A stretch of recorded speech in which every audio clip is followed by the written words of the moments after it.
entering the town of Twin Peaks. There was a fish in the percolator. A damn fine cup of coffee. You are witnessing a front three-quarter view of two adults sharing a tender moment. It is happening again. Take another look, Sonny. It's going to happen again. What kind of fantastic trees have you got growing around here? I'm going to turn it upside down. Sheriff, we got a lot to talk about. Sheriff, we do have a lot to talk about. Oh, yes, we do.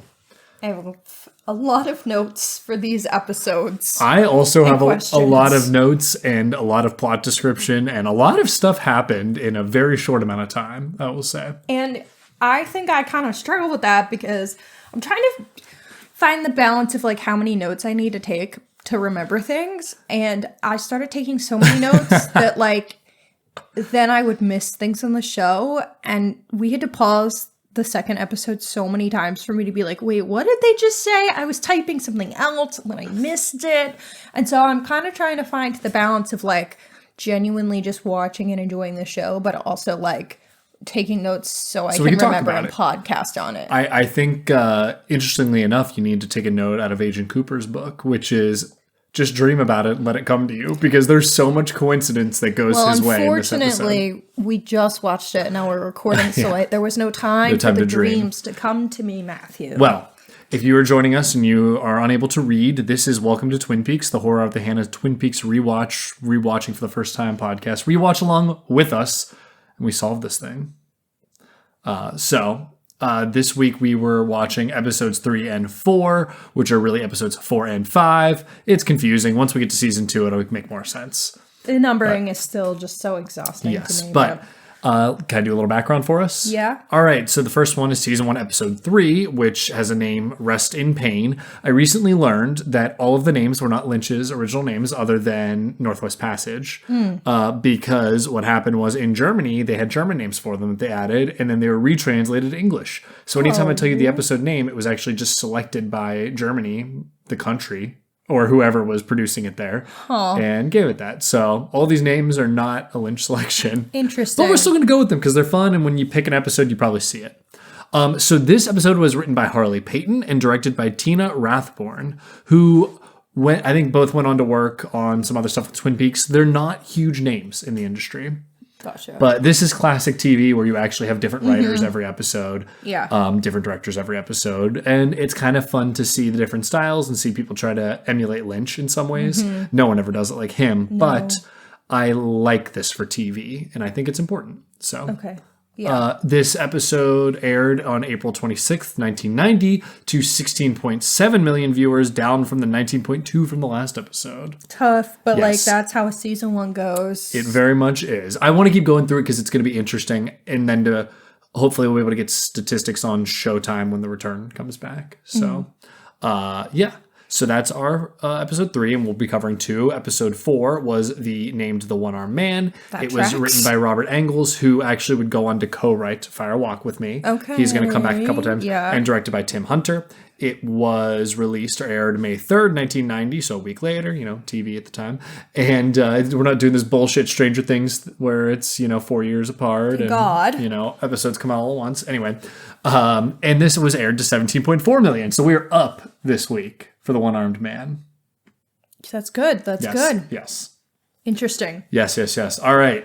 I'll be quick with my fun facts. But I was realizing when I read about these episodes, every episode has fun facts.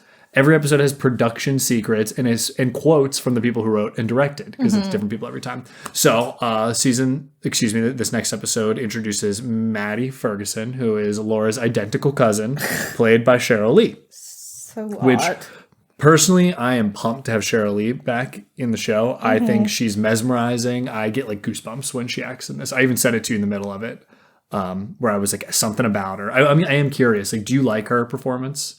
We barely got her, so I don't know. Okay. Well, then we'll get there. I just like her voice also. I find it Fine. Fine. Okay. All right. So she was doing stage acting at the time and thought she was not going to be back on the show because Laura is dead. Yeah. And Lynch was so impressed with their performance that he actually called her and asked her to return, telling her, in quotes, he would figure out a way for her to continue appearing. I love that. He is such a goofball and man. such a good guy. And like he does, as someone who's seen the show, I really like Maddie's inclusion. I'm excited for you to see more. Rathbone, who directed this episode, said something that I thought was really interesting and was describing Kyle MacLachlan's character, Dale Cooper, as not only a wholesome, grounded anchor against the series' bizarre elements, but he's also the central component to the series' coming of age, and I'm struggling with this word, but it's Bildungsroman narrative. So that's a German word, That's a German word, which is basically it's a type of coming of age narrative where it's more has to do with your morals and your growth in morals, and how it kind of shows Cooper's development into a more rounded and enlightened person. Okay. And later, I think we're gonna get into some of Lynch's like religious ideas because he doesn't follow any like normal like Judo-Christian. I'm saying normal, you know what I mean? We'll talk about it. I don't want to say too much, but he has an interesting idea of faith, and it's very tied into the show. And also just, you know, transcendental meditation, which I think the whole dreams is part of that. Cool. Okay, episode 4.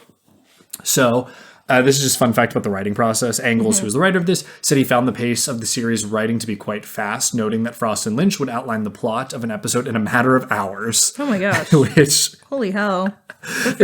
Engels had previously been used to spending days at a time working on similar amounts of material with writing crews on other programs. So Lynch and Frost just knew exactly what they wanted. Yeah, they knew what they were doing. And again, as someone who's seen the show and knows like where it goes, it's just so funny. Like, I'm so impressed with these guys. And like, Lynch is really just, he's that guy. He is that guy. So, those are my quick fun facts. Should I do quick plot descriptions for us? Okay.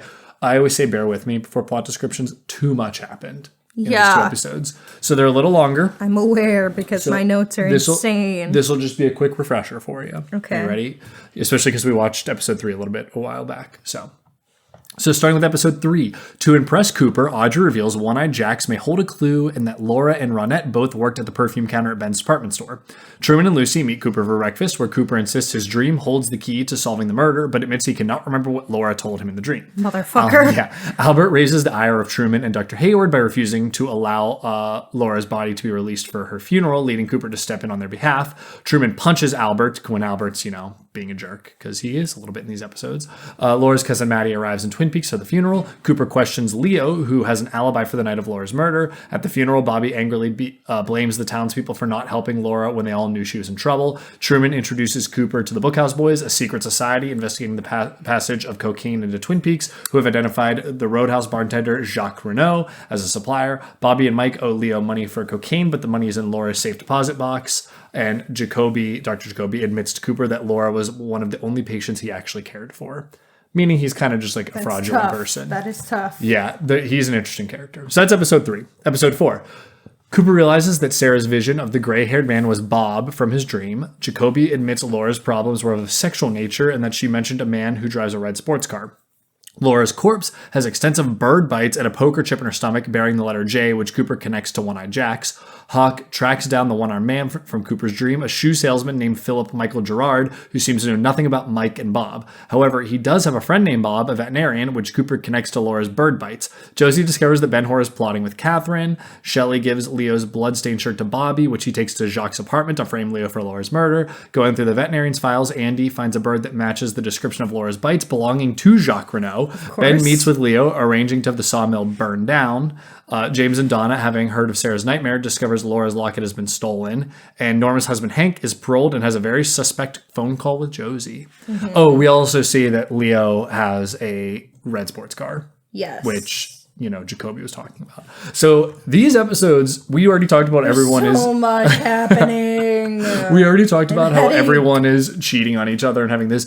This is now showing how everything is intertwined and the case is intertwined and there's so many threads Cooper's pulling on. And it's really interesting from a detective standpoint is that so much stuff is just falling in place for him right now by coincidence. And you could say, is it coincidence? Is it divine intervention? Is it his method of problem solving? Is it the Tibetan? No, it's not that. Well, that is kind of the question. Like, he clearly is good at his job, but it does seem like he's getting a little lucky now. Yeah. But so let's talk just general thoughts. Okay. As our first time viewer. Okay. So first, I did want to say I did really like the funeral scene. Me too. I think it's excellent. Really well done. I really like how it's scripted, and I think it's really emotionally tough. I really enjoyed Bobby's, not meltdown, but outburst at the funeral, saying, like, we all killed her because they all knew something was wrong and, like, failed to help her. And I just thought that was really powerful, and it made me start to like Bobby more than I did. I was not on Team Bobby, and that really helped me turn around quite a bit on how I interpreted his character and his reaction to Laura's passing. I could do a whole episode just on this funeral scene, I think. I think it's an excellent scene. Mm-hmm. I think at the core of this show, it's funny to say the core of the show. There's a lot of things that are the core of the show to me. But about the collective grief and trauma and also the collective failure of a community. And I think Lynch has, in Blue Velvet, kind of has done a show or a movie about the horrors of like the suburban isolation culture, white suburbia specifically, and how there is this scariness and that people know everything and yet don't do anything. Yeah.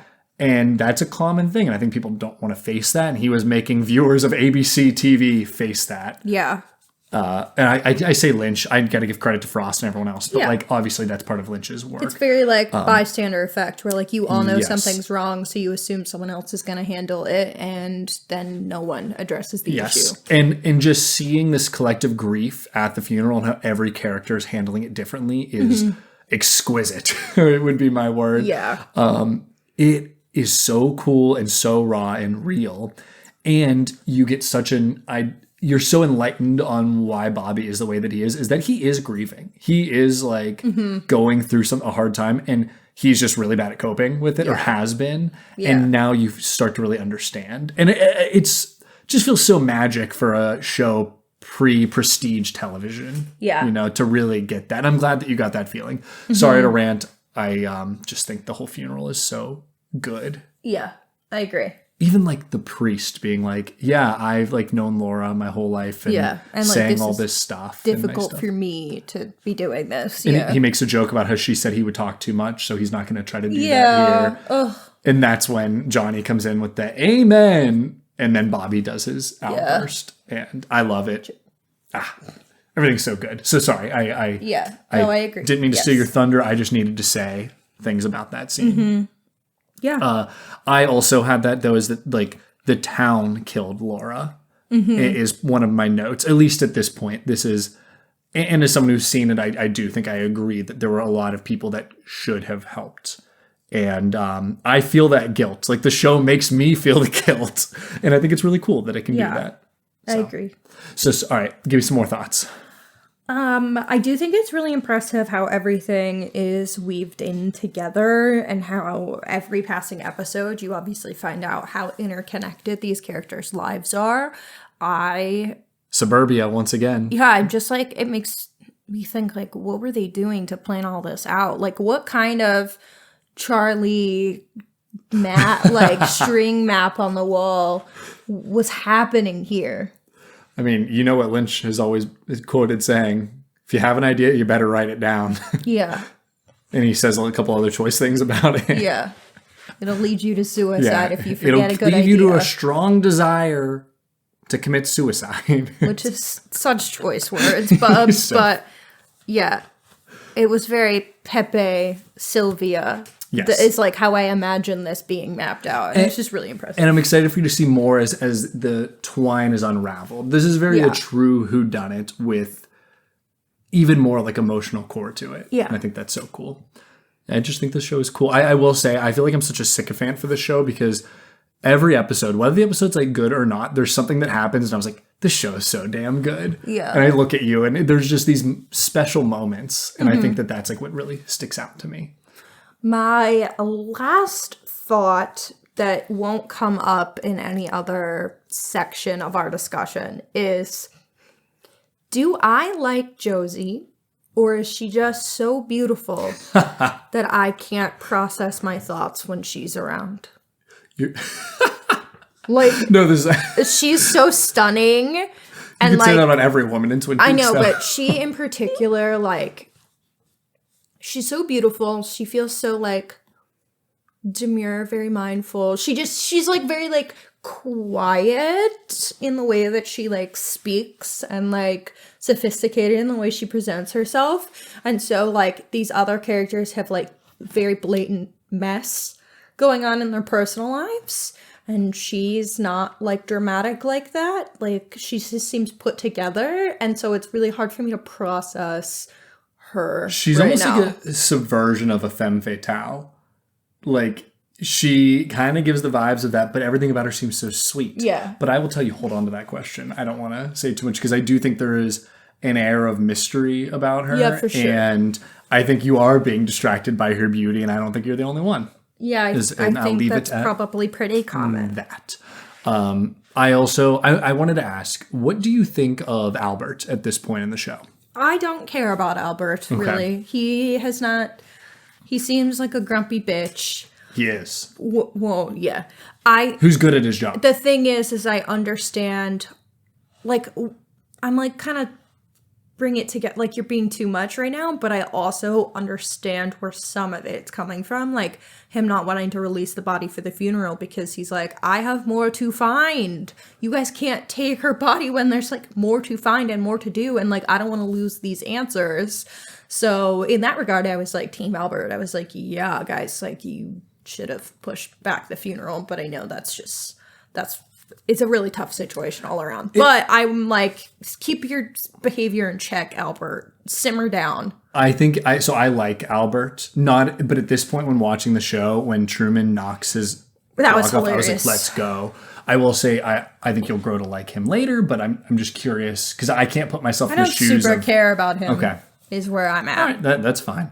I think his interaction with Cooper is also interesting, where Cooper's like, no, like this, I've come to like learn how this town operates, and like these people are grieving. He said what does he say? He's like, murder. I live in a place where like one death actually matters again. Being there, you remember when he like quotes that he's like been used to this life of just crime and being an FBI agent or special agent. He is kind of, I think, has been a little lost in that.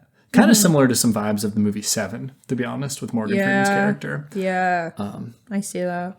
And so I think it's really interesting to see that growth, but I also think his growth is kind of a detriment to the case, possibly. And there's a really interesting balance between Cooper's growth as a person, but also possibly making mistakes and actually solving this. Yeah, because I was like, no, tell them he needs to keep the body. Yeah. But he also knows that the town is not going to continue to cooperate with him. Yeah, I know. It's So this weird yeah. balance, and I think it wants us to feel that as well. Yeah. Two other notes I have. I was saying that dreams might not be the end-all be-all, but they seem to be leading them to the right place.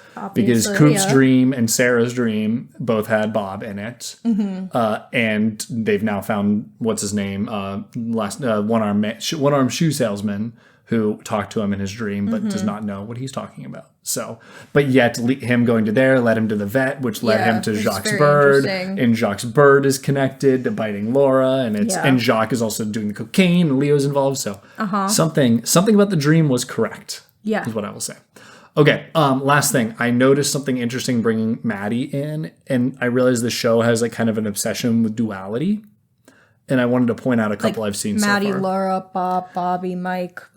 Yes, and Laura's double life. Yeah. I would say. Laura basically being this homecoming queen, Meals on Wheels, working to teach Josie English, working with Johnny is basically being like a special needs teacher. And then also having a cocaine problem and working at the department store, maybe working at One Eye Jack's. They having started sex with 3 men the night she died. Yeah. Well, maybe could be not rape, having could sex, be but yeah. They haven't really. I think they're using their words carefully to not imply that it's definitely rape at this point. Yeah. So I would say there are probably more moments of duality. Oh, two ledgers. Yeah.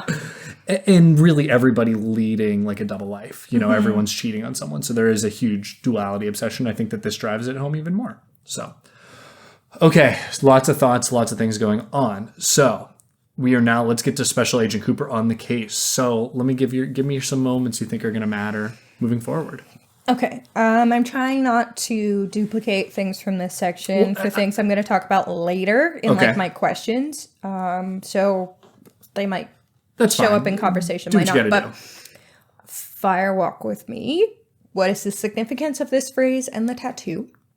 Okay, so I do remember there was a little bit of an answer about him saying that they had it and that was like part of his evil. At least Mike in the dream said like some of the evil was stemming from there, so he cut that off to like separate hear himself. that, yes. But you don't know. I mean, and we know it's a poem like that as well. means nothing to me. Or we know that he said a whole like little poem that went with it. I also think the poker chip being found in Laura's stomach is obviously going to be pretty important. It had a J on it, correct? Yes, it had a J on it. Okay, so they believe it's tied to One-Eyed Jacks. One-Eyed Jacks, moment. Oh my goodness, I just saw Hannah's notes. Yeah, it's really crazy. There's a lot. Bobby planting the bloody shirt at Jacques' place, obviously. And then Maddie, as a person, we just barely got introduced to her. So, like, we know why she's here. But, like, where will her storyline go? Yes, all good questions. I wanted to point out the two I don't think we need to talk about, but the Maddie thing. I was like internally had this like little heartbreak when James sees her because he doesn't know who he is, and he's like, it's like they don't acknowledge it. He doesn't look at her and be like, Laura, is that you or some bullshit like that? But you know that's you see what it in his thinking. eyes where he's like, who are you? And he has this line that broke me, and I said it to you, where she was like, oh, I was Laura's cousin. We would pretend to be sisters. Like, did you know her well? And he said, I thought I did. And I was like, like I was like, all the air was out of my lungs. Like James is hurting, but also, bro, it's not about you. But also, like, I get it. Of course, like when you lose someone, like it feels like all you can think about a lot of the time is your own personal emotional reaction to what's going on. Like it feels like it's about you because you're suffering from a loss. And that's everybody in this. Audrey's using it to get close to Agent Cooper. Donna and James are like, we're the only ones that loved Laura. We need to solve this. Every character is being selfish for their own ways. Like, and Bobby's still being kind of a shithead, but he is the one person that called it out. So, yeah, I think those are all great questions. Yes. All right, let's do some vibe checks, character vibe checks. Okay. Who are we sussing out today? I had trouble coming up with numbers for a few people, so I'm just going to describe why, and then I'll give you my numbers that I actually came up with. I like Bobby more, but I don't know what I would have given Bobby before, so I'm having trouble giving Bobby a rating now, because like before I was like, this guy sucks, 2 out of 10. I'm giving Bobby. But I'm like, I kind of like Bobby now. He's more interesting to me. I'm putting Bobby up to a 7 out of 10 on mine. I think just that's based on where I am in the fair. show. Yeah. I liked Bobby in this set of episodes. Andy's a mixed bag to me. Bro, you're a cop that don't know how to work a gun. I just like... He's never fired it in the line of duty. That's a good thing. That's good. But also, I think our country has a big issue currently with police incompetence and violence and whatnot. And I'm not saying Andy's violent because he's totally not, but from what we know. But I don't like this concept of a completely inept officer. He's got empathy though. I gotta defend my boy. I'm not talking about his character. I know. I'm just like, bro. Incompetent with his gun. That's why, Coop says 1 hour 3 times a week. Yeah. Also, Leland is real tough. Him and his grief, he's just kind of like a menace to the people around him. Honestly, real though. Yeah, like I don't necessarily you can't blame someone for having an emotional reaction to losing someone, losing in their your life, daughter, like losing a child, and how that's going to impact every single part of your life right now and every single relationship that you have with everyone else in your life right now. But also, like, ooh, he's tough, and I don't know what to do with him because we don't really know him outside of his grief responses right now. Yeah, he's a mess. Yeah, he is a mess. But numbers that I did give, I gave Shelley a 6 out of 10. Because before I would have given her less than that. But the gun seduction was so funny. that I was like, wow, we love a woman in touch with her sexuality. For 6 real, out of though. 10. Also, her like being like, I'm going to take care of Leo, and giving Bobby the thing to plant, which is also hilarious that they have to plant it considering there's blood on his jacket. Like, you don't think you'd have to plant that? You think you could just go to the police? Yeah, but they don't Bobby ain't too bright. They don't want to be like directly associated with that Of coming course. to light because they Shelley don't would want get her killed. to be. Yeah, And we saw, I believe, Leo kill. He had a body at the end of this episode that was we don't Jacques' know brother. how this man Yes, died. you're right, but it's if like- Leo did it, but we know Leo don't care that he's hanging out with a dead body. Yeah. So that is one of my questions: is what the fuck happened to Bernie? Yeah, me too. I was wondering that too. The other person I gave a vibrating is Dr. Jacoby, who's getting a negative 400 out of Yes, 10. 100%. That guy's a fucking creep. He's disgusting.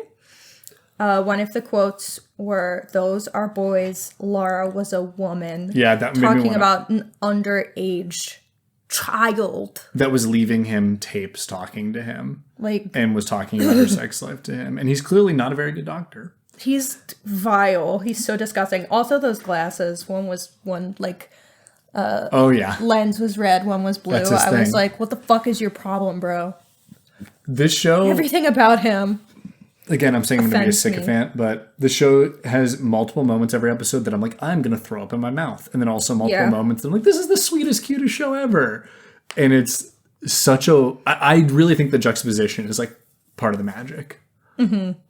So I gave Albert right now a 4 out of 10. Although I like Albert, but I just saying in this very moment, I'm like, Albert, like you got to. Oh, yeah, we talked about it's Albert, Miguel yeah. Ferrer. I always forget who that is.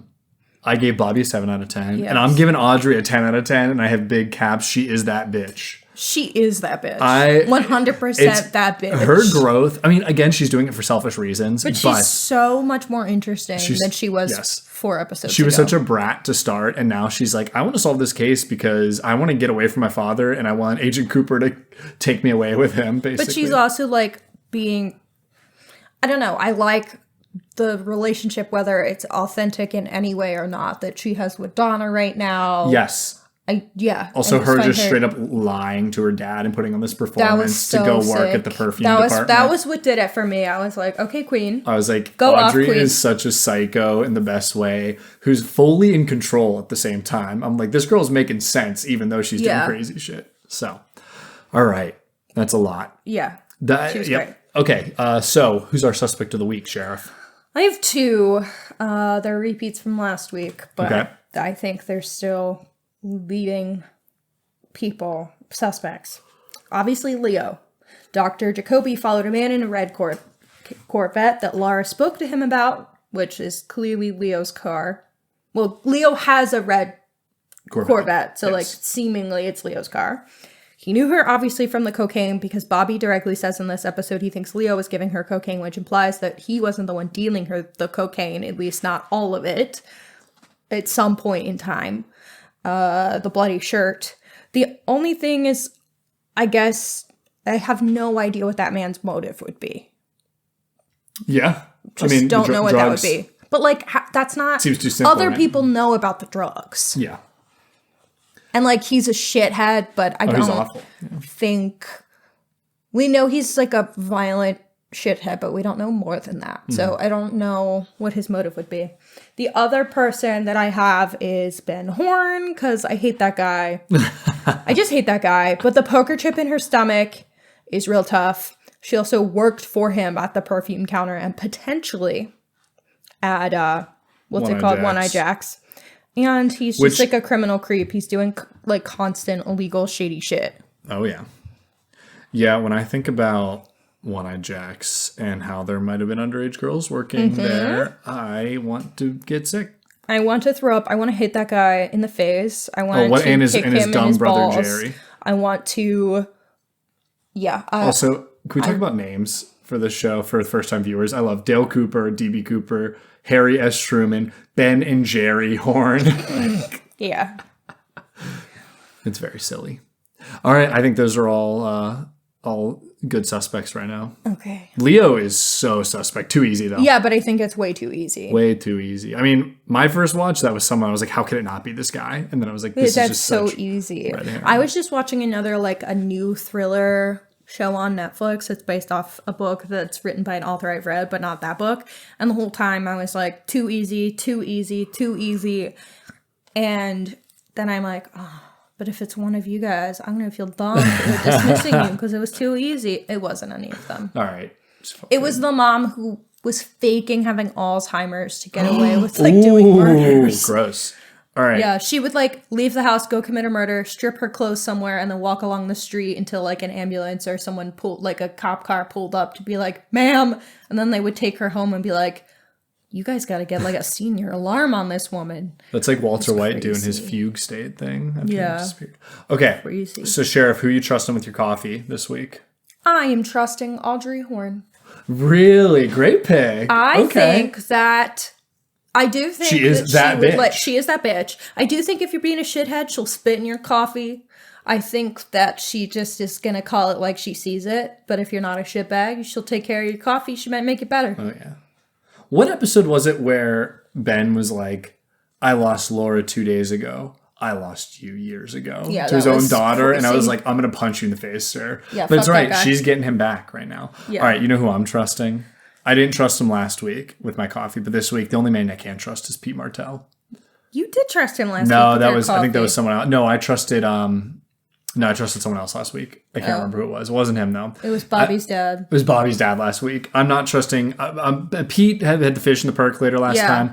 Considering what he's doing for Josie and how sweet he is, That was the and most everything. precious boy. Well, He's so precious. He's betraying his That's own a wife 10 out to of 10 help. boy. Yeah. He's so sweet. He's betraying his own wife, who's terrible, to help Josie out with the second ledger, and he's inviting her to do this fishing stuff. Is clearly like a sweet, loving man who is doing what he can. And Pete, you get my coffee this week. I trust you. Just no fish. That is a trustworthy pick. I think that's a good pick. And speaking of Pete, one of my 3 cherry pie moments, my coziest moments of these episodes. Oh, we can go right into that. One of them was Pete asking Josie to fish with Yeah. him. It was so precious. I loved it. So I also had Andy being a very talented sketch artist. I forgot. That is I love so that funny. for him, since he has been shown to be like an incompetent boob. I was like, oh, Andy, we found your true talent. Every character is so endearing and interesting. Every character that I hate, I love to hate. Every character that I love, I like. There's just something about them. I will just keep glazing this show, but that's kind of the point of having this podcast, is to say nice things about this show. I have one more. Yeah, go ahead. The existence of the alpaca. I also have that on my cherry pie. I love the alpaca. So I wrote in my cherry pie that episode 3 has, or excuse me, alpaca. Yeah, cherry pie. Episode 3 has no cherry pie moments. That's correct. But then I remembered Johnny yelling, "Amen!" And it's like very sad. Yeah, But it's like kind of this moment where this person with the intellectual disability is yelling that, and it's like, yeah. And then then Bobby jumps in with his own "Amen." Yeah. And then I have anything that Pete does is a cherry pie moment. That's true. Yep. And I have Coop going eye to eye, telepathically communicating with an alpaca. That was beautiful. It was amazing. That shot is so funny. I love the alpaca. See, episode 4's got a lot more cherry pie moments. Episode 4 is a little funnier. Yes, I agree. I have a new one called Somewhere in Between. Oh, A liminal space moment, and I have it being Garland Briggs telling Bobby, you don't need to be afraid. And Bobby says, afraid of what? And he's like, the funeral. And then Bobby goes in the whole tirade of, I'm not afraid. I think that him being a sweet father is more cherry pie. Yes, but the moment as a whole is very in between, because Bobby is like, what the hell are you talking about? And clearly is not hearing him and is still not in touch with those emotions. And then I think part of that leads to him having the outburst, which again, I think is good, but it's kind of this weird space. It's a very real space. Is what I'd say. It is not cozy, but it's once again, it's Garland is like addressing a real issue and trying to be a good father, and Bobby is just exploding. What we will say though is that dads trying to have emotional conversations with their sons, that is cozy. That is cozy. That is good dad behavior. We love men who talk about emotions. Bobby's reaction, though, if I'm going to turn it upside down. Oh, Bobby, shut the fuck up. But he's hurt. I know. Poor Bean. Yeah. And then my Black Lodge moment is Leland jumping on the coffin. Yep. And then Sarah says, don't ruin this too. Mm-hmm. And my insides implode. Yeah. If you're just joining us, the Black Lodge moment is our most unsettling moments from the episodes. And I also have Leland jumping on the casket and in quotes, don't ruin this too. Oh, I'm sorry. I stole your thunder. I forgot you didn't go yet. I also have Leland dancing at Somebody dance with me. Yeah, that was terrible and horrible and uncomfortable. You know, I think of the uncomfortableness of Hereditary, and then I kind of realized that Twin Peaks was doing all of that except like multiple times per episode. Oh my god, yeah. Like a little bit different, but like even just the really sitting with a very real feeling grief is something this show does well. And I've commented on this before. I'll probably comment on it again. There's this weird mix of like, is this bad acting or am I just really uncomfortable watching grief? And I lean towards the latter. But I mean, we talked about before. This is soap opera. It's heightened dialogue, so you get this kind of mix of all that. You got any other Black Lodge moments? I also had Dr. Jacoby's comment about Laura being a woman. Yeah, gag. And also learning that Laura was bitten by a bird, specifically because I am very afraid of birds, and that sounds like a nightmare. Yep. I am just so deeply afraid of birds. My bird fear was alive and well. We were just in Universal, and we were with my cousin's kids who are 6 and 10, and they thought it was so funny that Aunt Hannah was scared of the pigeons. Mm-hmm. And they kept laughing when I hid when I heard bird flapping. And maybe that's an overreaction from an almost 30-year-old woman, but I don't care. They're very scary to me, and I have had a bird stuck in my hair before. We've heard. People on the pod know. And even last year, I had a bird fly into my fucking head while I was walking my dog. So, I think it's valid. Yep. So, yes, that is a Black Lodge moment to me. I have another Black Lodge moment that I don't even think came up in the plot description, but there's a part where Leo and Mike and Bobby are doing some like drug deal and the whole thing. Or was that 2 episodes ago? You know what? That was 2 episodes ago. Never mind. Cut that out. Cut that. I totally forgot. No, I'm not cutting out of the episode, but they start to blend together. So we had a lot of overlap, I would say. Sure. You know, another one. You talked about Dr. Jacoby where was I going with that? Dr. Jacoby talking about Laura being a woman. There's a really interesting part where he talks about how Laura was the only patient he truly cared for and how he's clearly like a fraudulent psychiatrist that doesn't care and is just doing it for money, basically. That is a Black Lodge moment for sure. There is, you're not going to remember this because I didn't. Hopefully you do. He is in The Return, and I thought his character was really interesting and very different. I didn't fully understand why they were going for what they were going with, and I was like, I didn't realize that was part of his character. I get it now, because I totally forgot about this whole, like, he doesn't care about people. Like, he'll just do whatever is best for him. And I want you to remember that, because that does come back in The Return. So, not a spoiler in any way, but just something that I was like, oh, that's why they did that. So, you'll see. All right. Notes for Diane. Okay. What questions are you carrying forward? So my questions this week. How did Dr. Jacoby know the locket was there?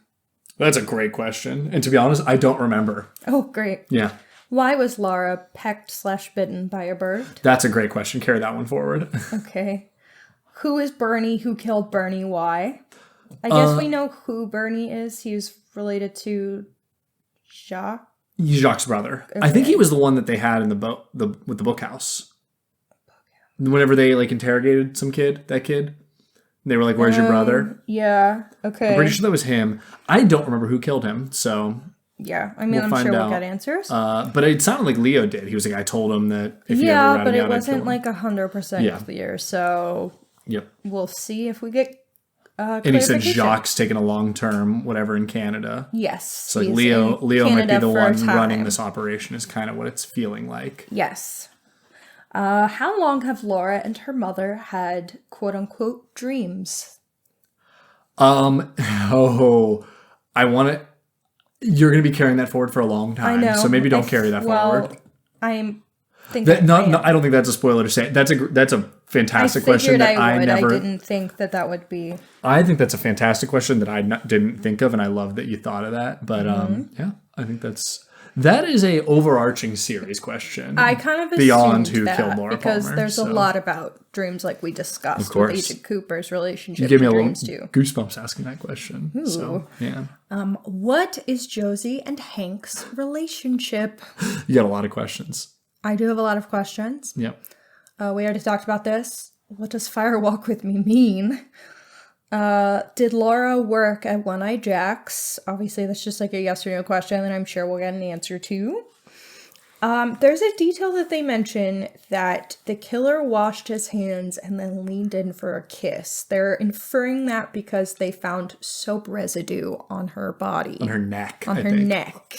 Okay, I wasn't sure where. That's disgusting. Why the fuck would you do that? You just killed someone and then you're like... Or was it prior to killing them? But if they think he just washed his hands... I don't know. Let's find out. Everything just feels so fucking disgusting about that. My question is just like, what the fuck, why? Why is that significant? I guess is the question. How does the one-armed middle name Mike man relate to our dream Mike with the Fire Walk With Me tattoo that was removed? So go ahead, keep going with your questions. That's it. I was going to say all of these questions are good, so but I can't tell you to carry all of them forward. So I think the ones I gave you about how long have Laura and her mother had dreams and why was Laura picked by the bird are one is a short term, one's long term. All of these are good and will probably be resolved, but I think you're on the right track with everything. My lingering questions from last time. Why did Laura start using coke again and what triggered it? Haven't gotten to that yet. We haven't gotten to it. The connection between the new girl at One Eye Jack's and Ronette because of the perfume references. So we know Ronette and Laura worked at the perfume counter together. We don't have like anything more about the new girl that just like that confirms that she also worked there, but it's like it's like inferred, I would say.